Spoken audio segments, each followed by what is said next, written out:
This episode is brought to you by Nordstrom. Spring calls for a wardrobe refresh, and Nordstrom has the best styles of the season. From dresses and denim to standout tops and accessories, find the trends and essentials that feel right for you. Discover new arrivals from brands you love like Wave, Princess Polly, Mango, Adidas, and Free People. Plus, free shipping and returns and free styling appointments make everything so easy. Shop in stores at Nordstrom.com or download the Nordstrom app. On a late Sunday in November, the people of Waukesha, Wisconsin, they're only mad for it. They were getting ready, they were getting excited, and they were happy out. Sure, they were chuffed, right? Because the Christmas parade, it was going as planned, and everybody was having a good-ass time.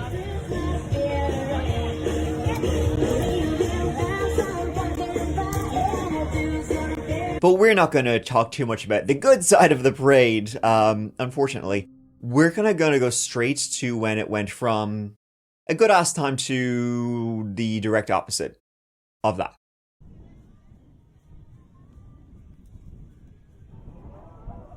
Detective Tom Casey of the Waukesha Police Department was helping with traffic control when he began hearing screaming. Detective Casey looked on, first in confusion, then in horror, as a crowd of parade onlookers parted to reveal a red Ford SUV that appeared to be heading right for him and the parade behind him. The detective yelled for the driver to stop, but even as he clearly tried to position himself directly in the car's path, the driver continued on. Casey was forced out of the vehicle's path and he helplessly looked on as it tore past him and towards Main Street.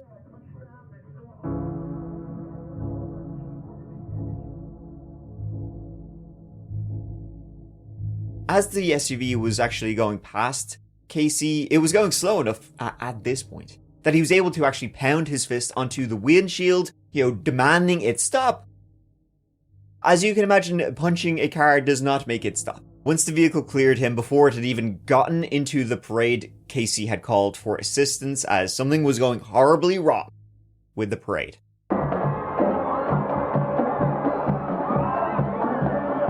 I mean, at this point, it wasn't, readily apparent what the driver was up to, what they were thinking. Maybe it was just a horrible accident, somebody cut the brakes. But it didn't seem like it was that. However, from what authorities saw, it seemed that the driver, as soon as they saw the parade, they stepped on the gas. This red SUV then began accelerating. It was getting faster and faster as it got closer to the parade. So what happened when a 3,500 pound Ford Escape slammed into crowds of people and then, just kept going? It's sort of hard to put into words.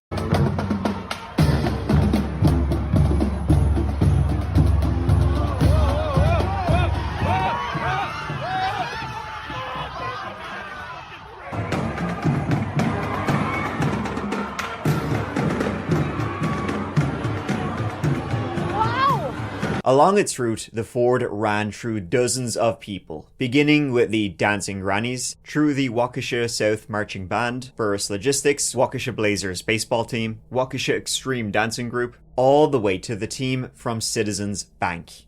The resulting carnage was definitely something that nobody, I think, should witness. It was as horrifying as you can imagine it would be when a big SUV slams into a group of people and just keeps on going. It was like the driver was trying to empty the gas tank. And that's not even counting the families and the kids that had gathered up alongside of the parade, getting into the holiday mood. Human beings, some elderly, some children, bounced off the hood of the SUV, and some were pulled underneath.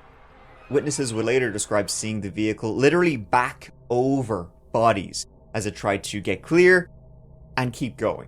One witness saying it saw the car run over a woman's head. It was pure terror as victim after victim fell. Some people just tried to run away from the scene as fast as they could. Other people, they stayed there trying to shield and protect their families. Most people didn't even have time to realize, what was going on until it had already happened. The vehicle entered close to the start of the parade and continued on along the route, hitting person after person for more than a mile. All along the route, it was the same. Calls went out to all emergency services. There was a mass casualty incident. All available personnel from police, fire and rescue, even local FBI agents in the vicinity were all called to the parade scene. hospitals were warned that they were about to be flooded with victims, while emergency services themselves were being flooded with tips and descriptions and videos from the scene.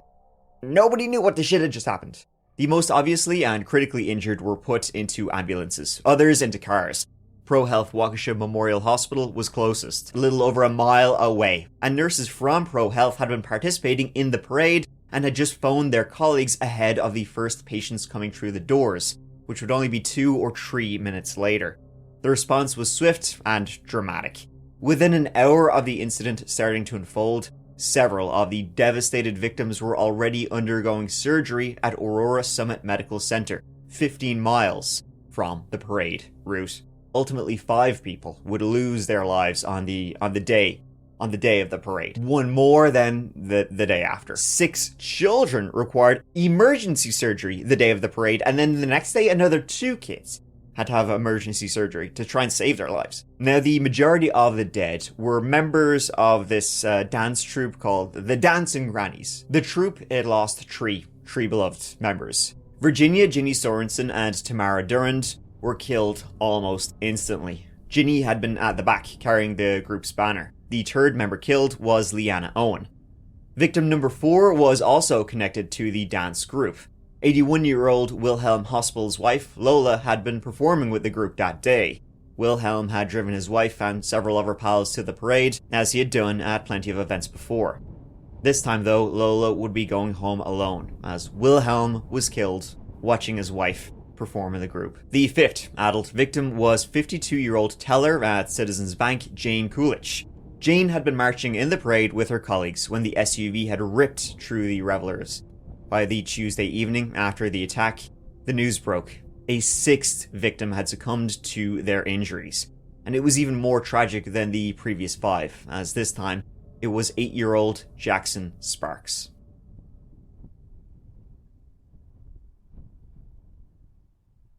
The hunt was quickly on, as you probably would have guessed, for the driver of that fucking SUV. And with the full force of the city's and state's law enforcement, the hunt didn't last too long. Because I'll tell you, after leaving the scene, the SUV somehow managed to limp away. But they'd made absolute shite of the SUV at this point. It was entirely written off. The front end was all smashed up. The rear end was shot to shit. Stuck between the dented, twisted metal of the Ford's hood were several items of clothing belonging to the victims it had struck. The car wasn't in any condition to crawl away from the scene, let alone flee in any meaningful way.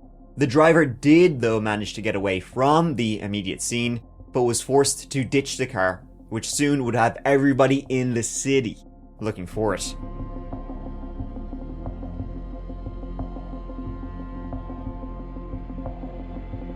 Now, the totaled car, which again, hadn't made it far from the scene, even though the driver was nowhere to be seen. The totaled car gave the investigators a name. The name of, well, probably the fella who was in it. And his name was Darrell Brooks. Alerts and APBs went out on all law enforcement agencies in the area to find this guy. Find him yesterday. Meanwhile, though, a visibly panicked Brooks began going door to door on Elizabeth Street after ditching his car. He claimed to be looking for somebody to call him an Uber.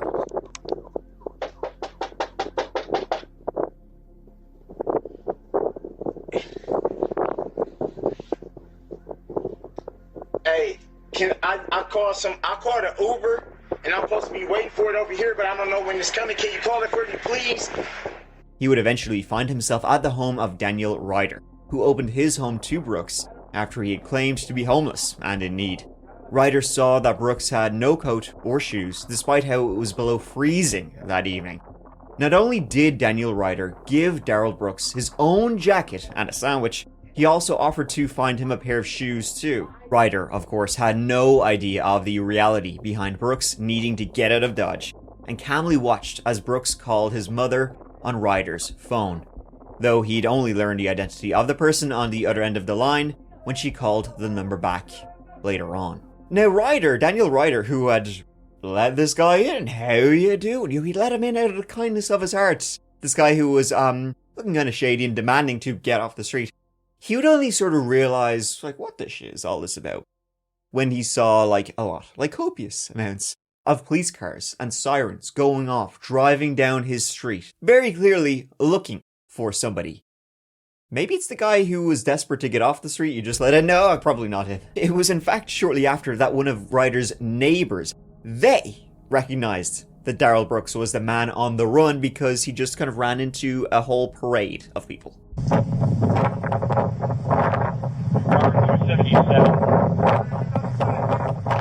up?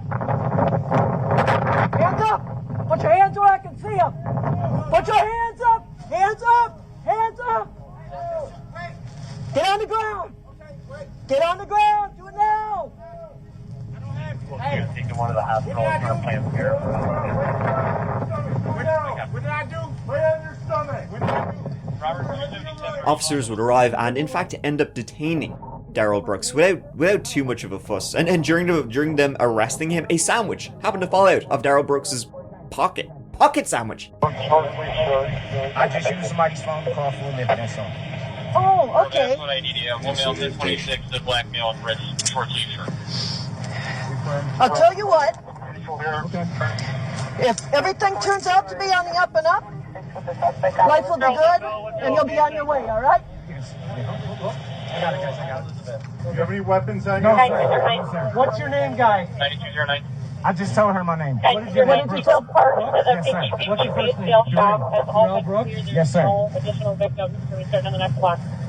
Copy. No additional victims. This matches the description of the guy that got called on who was going door to door over here. Yeah, I was Where trying. are your shoes, ma'am? I was trying to use somebody's phone. Where are your shoes? My flip flops is in his house. I was coming from that parade down here. Okay. I know a friend down here. Did I do something? That is yet to be determined, sir. In Brooks's pocket was a black Ford key, which matched the Ford Escape used in the attack. The car was quickly connected to Brooks, though being registered to his mother. Some more of Brooks's personal items were later found hidden in a child's playhouse, a tactic that wasn't new to Brooks. He had fled the car he had made shite of with people, hidden a load of his shit in a children's playhouse he found while going door to door demanding to be let in. Interestingly, during his previous arrests, which we will get to, so look forward to that, folks, he kind of made a habit of hiding in children's playhouses. I wouldn't even trust him with a children's playhouse. He'd been trying to change his appearance by dumping his jacket as soon as he exited the car. So the suspect was quickly identified as 39-year-old Milwaukee native Darrell Edward Brooks Jr. I'd say Manson lamps, but they're like Manson, Dahmer, Gain, Gacy lamps all rolled into one. A convicted felon and registered sex offender with outstanding warrants for a statutory sex crime out of a Nevada court. Just when I was beginning to like him.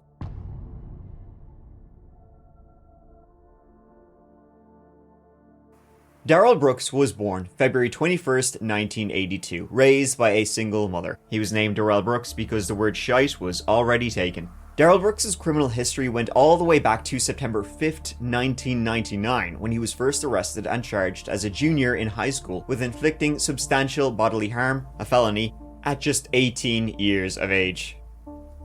That first incident, because we kind of have a few to go through, so look forward to that. That would be the beginning of a decades-long attempt by Brooks to sort of just prove to the world how much of a giant piece of shit he was. The assault had been severe enough that Brooks was given 3 years probation and a 6-month custodial stay at Franklin's Milwaukee County Community Reintegration Center, following a guilty plea. He'd be returned to the House of Correction for another 70 days on charges of possessing marijuana and obstruction. He faced charges of obstruction once again in February 2005, this time in Manitowoc County, which resulted in a bench warrant being issued after Brooks failed to show up for court. He'd later be found guilty and sentenced to 2 days in jail, but credited with time served.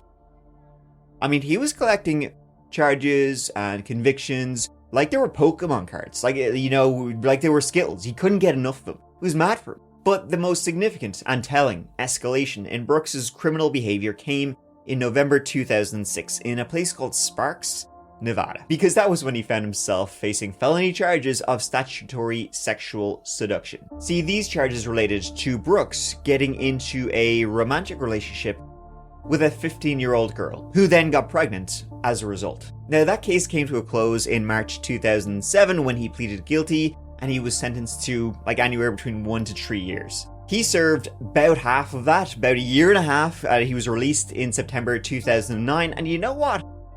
You'd think after all these kind of dirty shites he's been up to, maybe he might want to stop doing all that. But he was thinking, nah. By the way, during his stay at the cheapest hotel in Nevada, he appeared in a documentary called Crystal Darkness, giving details of his own experiences with crystal meth. You actually become the drug. Not even a human being. Basically. That's how I felt. Like I wasn't a human anymore. I was just something vile, disgusting, despicable. I could go on. I could use a lot of words, but that's what I became. It's really what I became. Now, after his release from Nevada, he returned to Wisconsin, but he remained in trouble. On February 24th, 2010, Brooks was arrested again, this time in relation to a domestic disturbance in which a woman told officers Brooks had thrown her to the ground and grabbed her by the throat, choking her. He was charged with strangulation, battery, and criminal damage. He entered a plea of no contest in August 2010 and managed to get the charges reduced to a single one of strangulation, for which he'd served 90 days with work release. The sentence was followed by 3 years of probation. So I can hear you barking, big dog. You're probably guessing, wow, he's done a lot of sick shit, but kind of keeps getting off, like with a little tap on the wrist. You know, he's never really doing, the full time in jail. It seems like the law had a lot of opportunities to lock up this clearly very, very dangerous person. Like a lot of opportunities. And they never did. They always were just like, you little scamp, get out of here. And that's why he kept doing it. Because not only had he plenty of experience with, violence and that sort of thing, he also had plenty of experience with using his weapon of choice, a car. So even just 1 month before the parade incident, his ex-girlfriend reported that he had tried to hit her with a car. But go back even a decade earlier, before the parade attack, Brooks was charged with resisting a police officer, a Milwaukee PD police officer. Basically, Brooks had been driving, pulled over for not wearing his seatbelt. I mean, you'd think that's kind of an easy thing to rectify and maybe just wear your seatbelt, but Darrell Brooks said no. And then what could have just resulted in a fine became a much more serious charge when the officer believed Brooks was about to drive away. Again, just not wearing a seatbelt. The officer narrowly avoided being hit by Darrell Brooks' car as he tried to make his getaway, but he managed to jump into the car, wrestle the keys off Brooks. Brooks probably could have faced an attempted murder charge of a police officer. Probably wouldn't have been a bad thing if he did, knowing what he would go on to later do. Okay guys, I know what you're thinking, right? Bit of a dickhead, but I have just the thing to change your mind. Predator, ding. Child molester, ding. Killer, ding. Woman beater, triple ding. Musician, quadruple ding. See, Darrell also went by Math Boy Fly. Yes, his rap name was 3 Things He Loved: numbers, children, and insects. And his music, well, folks, it's time to separate the art from the artiste, because it is absolutely...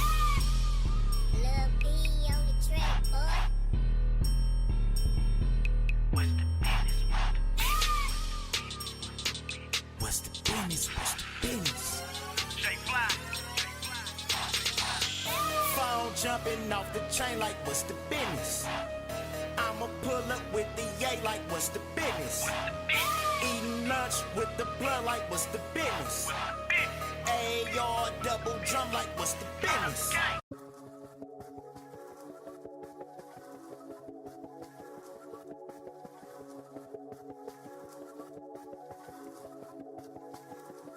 Money calling on the line, I couldn't budge still. 420s, I just counted off a drug deal. You ain't a grinder, you got fronted, how your plug feel? Get them in, get them gone, that's how my plug feel. Hilarious. He doesn't even know the words to his own stuff. What's the business? What's the business? Sure, look at him, looking for the business. Will he find it? Stay tuned. So yeah, that's shite. Now you can lump the art in with the artist in this one, and then lump both of them into the sea. In Minecraft, of course. There's no kids in there, Darrell. Brooks got himself into trouble repeatedly over the next few years because he was labeled as a sex offender due to that charge in Nevada, but he never signed the yellow registry because he was thinking, sure, not me, why would I be doing that? That included in November 2012 when he gave a fake address to the registry, and when they did one of their random sweeps, well, if you can believe it, he just wasn't there. I mean, literally when he was released in 2008, he not a one time did he sign onto the registry, properly. He didn't even register in Wisconsin at all as a registered sex offender. So I guess that would make him an unregistered sex offender. On July 28, 2020, Brooks was involved in an incident in which he allegedly shot at one of his relatives and their friend following an argument.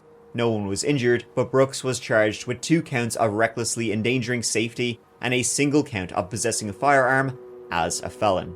Now, Brooks would be released from that charge in November 2021, and that's when his, it escalates even more. I know as hard as that is to believe that it can escalate more, he figured it out. He managed to figure it out and do just that, ultimately ending with where we know this will end. From trouble relating to an ongoing and long-running dispute with his ex over child support payments, to numerous domestic violence charges. In May, he was arrested for beating a woman at a hotel in Georgia. He later failed to show up for a court hearing he'd agreed to attend. Which brings us back to an incident I briefly mentioned. On November 2nd, 2021, he gave his ex the old GTA treatment, in which at a gas station he punched her and then drove over her leg. I guess driving over her leg gave him a taste of doing more of that, because 19 days later, he drove a 2010 red Ford Escape into the annual Christmas parade, driving into 80 people, murdering 6. Brooks was taken into custody without too much fuss, which is pretty surprising given what he'd done shortly before. Importantly, body cam footage of the arrest would show that officers simply ordered Brooks to the ground, which he complied with. At no point did they force him or throw him to the floor. Yet by the time he was in the interview room, talking to the police, which you can imagine would be right after, he was saying, "Oh, Jesus, lads, my shoulder. You didn't have to be so rough."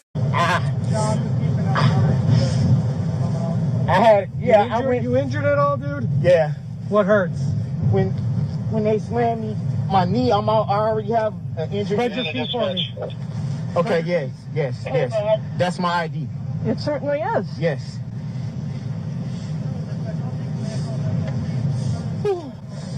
I'm so cold. I bet you are.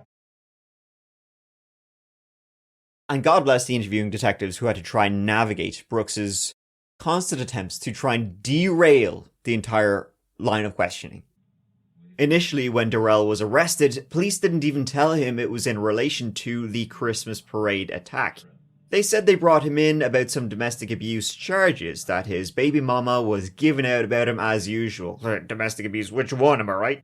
Darrell, of course, said he was hanging out with his baby mama, and then he was going to watch the Packers football game. What parade? There's a parade? Who knew? You have any questions before I start for me?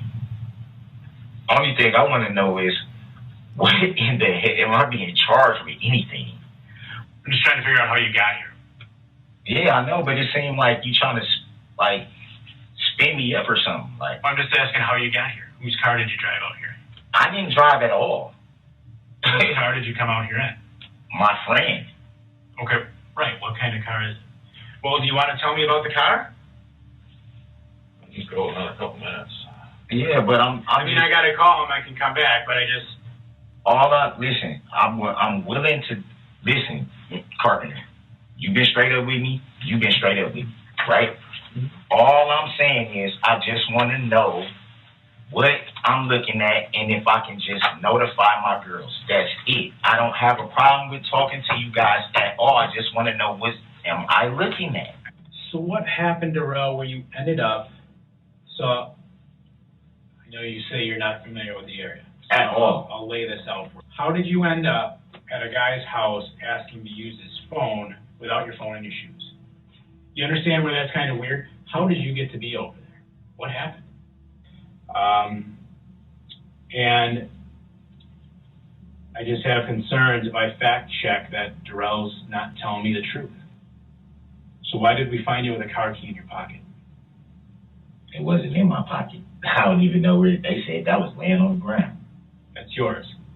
Yeah. It should have been by my ID. Yeah, it's yours. It's your car key, okay? Because it goes to a Ford Escape in your mom's name covered in Waukesha. Okay. Listen, Darrell. I'm trying to be as open and honest with you as I can be. You know, I'm Christian too, and believe me, I'm not perfect. And neither are you. And I'm not calling you a terrible man. I'm not saying you were out yesterday hunting, and just let me finish. For the love of God, Marcus. For yourself, for your family, you know what happened yesterday. For the people, tell me what happened. Some people said you were driving kind of crazy. I got reports of it. You got the key, you got the car. Did you take the car, or did your mom give you the car? I know you know what car I'm talking about. I wish they had some Tylenol. I've been trying to fight this pain, man, since... They might, I don't know. They show... I don't know how... Did you ask them? Yes. So they don't? They just said they'll see. Okay. We'll see. It hurt worse now than it did yesterday. Or last night, rather. Yeah, it's going to be sore. It's definitely sore. There's no doubt about that. Oh, my God. Take a break and see if we can round up some time on what I mean. If he couldn't, like, push in some irreverent tangent into the conversation, he was just complaining about how much his shoulder was sore. I mean, honestly, poor him at this point. See what we got. Dude, it gotta be something wrong, man. How in the hell is it? Sometimes sprains will pop too. Whatever they did, it hurt so bad. Now, folks, you might notice the really weird thing is that his pain seems to leave when police exit the room. That's weird, huh? His shoulder is grand now. What if it wasn't me driving? What if it wasn't you? What if it was my mom's truck? Mm-hmm. But I wasn't driving. Mm-hmm.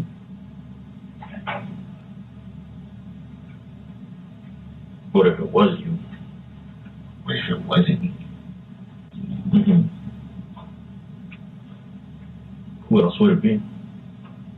That's what I'm asking. What am I facing? That's all I want to know. I don't have no problem talking with you guys. You got people injured that had to go to the hospital. So they're saying I injured somebody, or you're saying I injured somebody. Yeah. So I'm looking at what, reckless endangerment? The very least, yeah. The very least. People got hurt. That's reckless endangerment. I don't know exactly what they're going to classify it. Yeah, people had legs broken. Endangerment's where you may have hurt somebody by your actions. You did hurt somebody by your actions. So what am I being charged with? That's what I'm trying to say. I don't know exactly yet. We're still working that out. I don't know all of the details. You're not going to get that out of me. I'm sorry. I'm explaining to you. You're driving down there. You're looking at people got hurt. People got some broken legs. And y'all saying that's me? I know that's you. How you know that's you? Because I can recognize you. I can tell it's you. Yeah. And that's your mom's car, which you had the key for. I can ID you, Darrell. I'm just asking you to be honest about it. Be honest about what I'm facing. Even when told when literal children had been hurt and one kid died, you'd still pass Brooks saying, but my shoulder though, that's the real problem here, lads. His apparent inability to answer even like the simplest, most basic questions would soon become the bane of Judge Jennifer Doro's life as she presided over the sham. That's the only way of putting it. The sham of a trial. That, I mean, it's entertaining, folks. You got a lot to look forward to here. Briefly, Judge, I've observed that for about the past 40 minutes, Mr. Brooks appears to be asleep in the courtroom. I don't know if he's just being disrespectful, uninterested, or if he's not feeling well. But to avoid a appellate issue in the future, I think it'd be appropriate to inquire if he is capable of assisting in his own defense at this point. All right, why don't I give the defense attorneys a moment. We'll mute the microphone so they can talk to Mr. Brooks, make sure he's feeling okay, and make an assessment of his ability to assist in his defense during these proceedings. I'll step off while we do that. All right, and we're going to take a break, and then we'll... Brooks faced his first charges, a whole bundle of felonies, on November 23rd, including 5 counts of first-degree homicide, which would rise to 6 a few days later, after 8-year-old Jackson Sparks passed away that evening. His bail was set at $5 million. Now, in the early days of him moving through the court's process, Brooks seemed to be kind of doing, it basically seemed to be going the exact way everybody sort of kind of expected it would go, which is him just sort of taking the piss out of everything. The avoidance in his responses to questions asked. I object to that because at the end of the day... I understand, Mr. Brooks, stop. You can object. Your objection is noted. I'm going on. This is one of the expectations that I have, is you can object. It will be noted, but you can't keep interrupting. I need to have an accurate record. Okay. So your objection, sir, your objection is noted. Something that I haven't been privileged to read myself. This is a prime example of some of the difficulty with Mr. Brooks. I don't think you have a PhD, Your Honor. He can be, in my opinion, deliberately disruptive, but nonetheless, he maintains being competent at the most basic level in order to present a defense on his behalf. Object to that.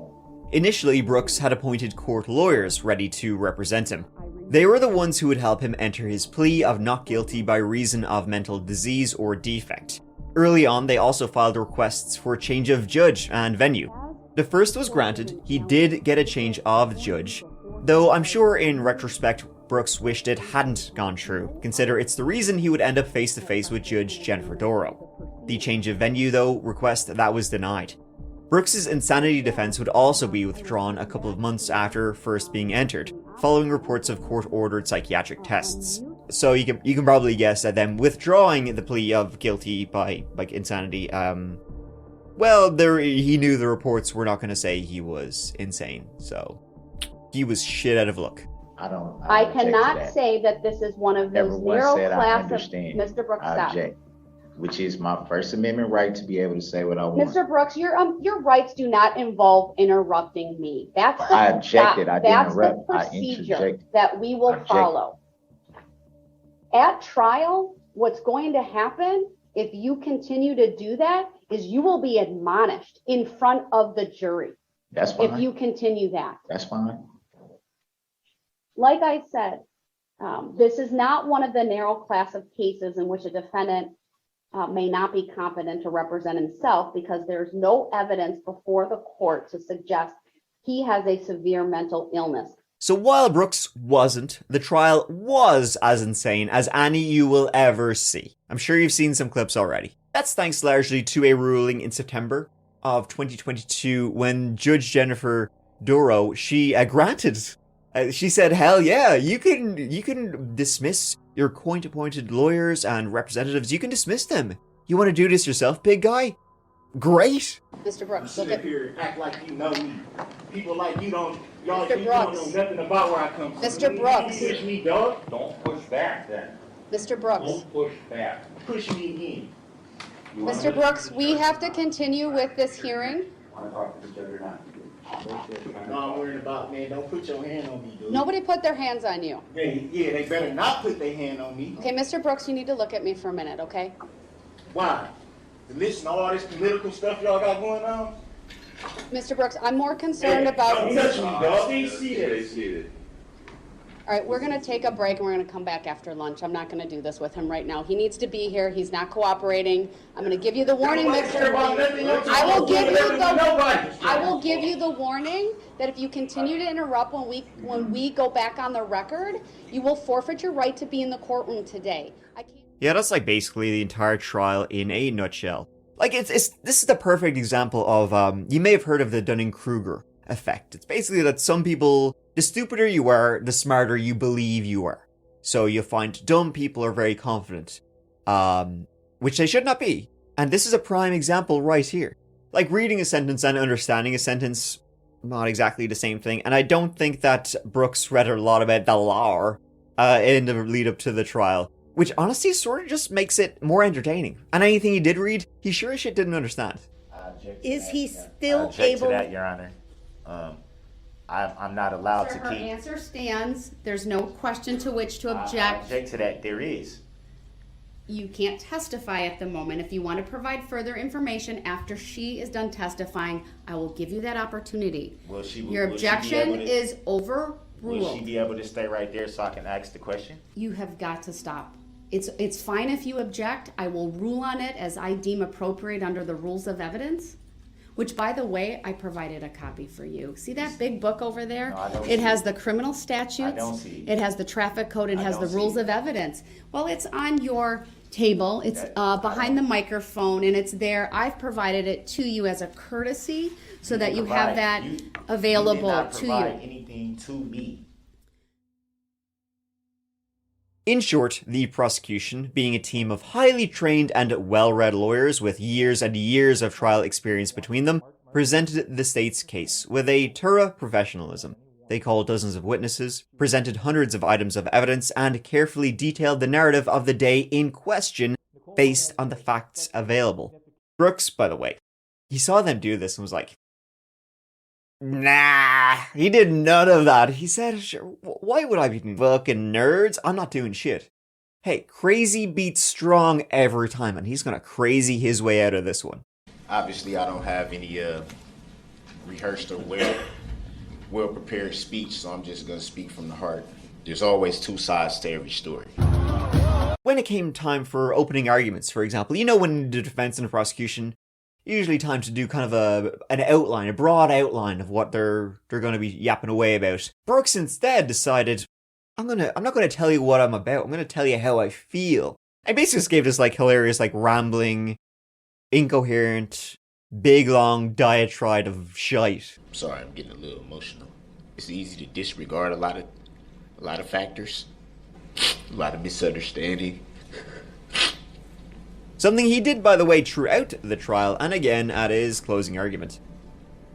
Like, Brooks's incompetence was so obvious that if he hadn't murdered, quite a lot of people, it would be hilarious what he was doing the show trial. Judge Darrell did everything she could possibly do to avoid a mistrial, which seemed to be probably what Brooks was aiming for, including handling Brooks with the kiddiest of kid gloves. Earlier, she had ruled he was competent and intelligent enough to defend himself, which was a very low bar. Brooks showed such a clear and obvious misunderstanding of not only simple comprehension, but also an astounding misinterpretation of fundamental legal terms. It's like that old one about how the North Koreans landed a rocket on the sun, because they did so at night. The lies are so stupid, it's almost hilarious, and frankly, you can get the popcorn out. And you had torn ligaments? Objection leading. Overruled. You say that in the question before? Sí. Yes. And were those both in the same leg? Objection leading. Sí. Sorry, Yes. overruled. If we just wait when there's an objection. I'm overruling it. It's relevant. It's not leading. The witness's answers may stand. Yeah, you overrule every objection.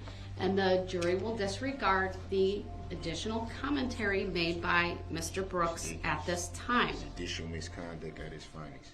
That's not gonna work either. Mr. Brooks, you are advised to stop with the commentary. No, I'm gonna say what I want. You called this witness. Mr. Brooks, you keep making that statement, but it's a misstatement of the requirements in the law. Are you aware what a plaintiff is? Objection relevant. Grounds. Sustained. Grounds for the sustain, Your Honor? Next question. You could have thrown the dog in there, and it probably would have put up a better legal argument against him getting what he was going to get. I can see clearly you know nothing about the law. It seems like you have a tenuous grasp on the English language in general. And you think that I think this is funny? Now, Brooks' last-ditch attempt to avoid what he likely knew what was coming was that, he was arguing that the jury should just be allowed to say, nope. You have the power to nullify any law that you don't agree with. Objection. Move to strike misstatement. Sustain. Objection. I will strike from the record the last statement made by the defendant. The jury will disregard it. Which is clearly what I've been saying. Brooks attempted to push the concept of jury nullification on the 12 citizens who'd soon be deciding his fate. In short, nullification relates to the idea that there is absolutely nothing at all stopping a jury member from disregarding everything they've heard throughout the course of the trial, no matter how lopsided the evidence and facts may be, and just return the verdict that, hey, they just feel like returning, you know? Basically, it's like a verdict based on feelings, not facts. And he thought, sure, Darrell Brooks, he's just so damn lovable. He's just such a charmer that he will win them over. And they just love him, so they'll, say not guilty. Because he's great. What do you think happened? Listen, I could show you clips, and we would be here for hours and hours. I mean, it was a 16-day long trial, and the clips, they go off the charts and are extensive. But there's only so much of Darrell I can kind of put up with. So here's a compilation of his greatest hits. I mean, for this, I literally would use Yakety Sax, but, well, who can afford the rights to that? So life insurance music will have to do. I'm not finna sit here and let you fix the trial because you don't want to tell the truth to the jury.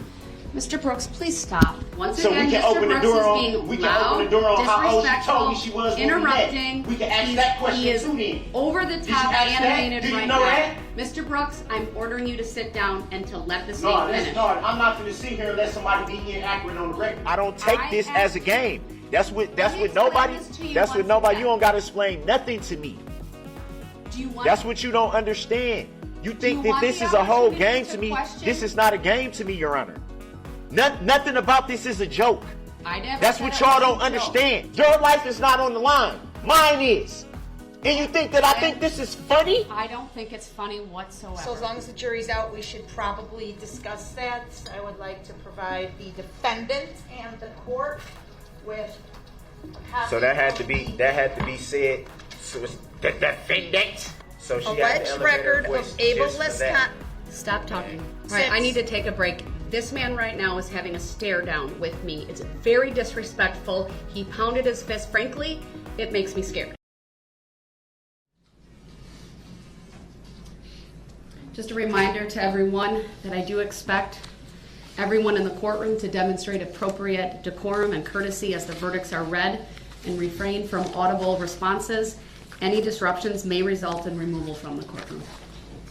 We, the jury, find the defendant, Darrell E. Brooks, guilty of first-degree intentional homicide as charged in count 1 of the information, dated this 26th day of October 2022, signed by the foreperson, juror number 11. Only 5 days shy of a year to the day of the parade attack, on November 16th, 2022, Brooks was given a life sentence for each of the lives he took. He was also found guilty of the other 70 related charges, which won him another 762.5 years. All of these sentences, the 6 life spells included, were to be served consecutively. He will die in jail, but the footage and the memes, they live on. Fortunately, unfortunately, At his sentencing, Darrell spoke for 2 long-ass hours. But let's be honest, folks, we can wipe our ass with what he had to say. Why did he do this? Well, still to this day, no one knows. There's never been any clear motive in why Darrell did this, but most likely he was just acting out. He was angry at everyone, the world, and wanted to cause as much destruction as possible. He likely left his baby mama's house in a pissed off mood and decided to do what he had always done throughout his colourful history. Make his problems someone else's. Perhaps the one question that will remain unanswered. Why? Why did you barrel down White Rock Avenue? Why did you not stop? Why did you keep going? You need to stop right now or you will be removed. Remove me then.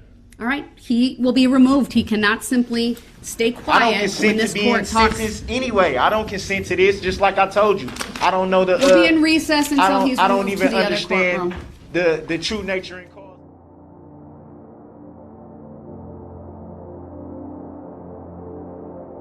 Meanwhile, the parade continues, albeit with a new legacy to forge. Rather than solely building on the long tradition of Christmas celebrations, the parade is now a point of pride, a display of resilience for the people of Waukesha, people who have come together again and again since the attack. First in the candlelit vigil just hours from the attack, then in the weeks and months to come. And they would raise millions for the victims and the families of the dead.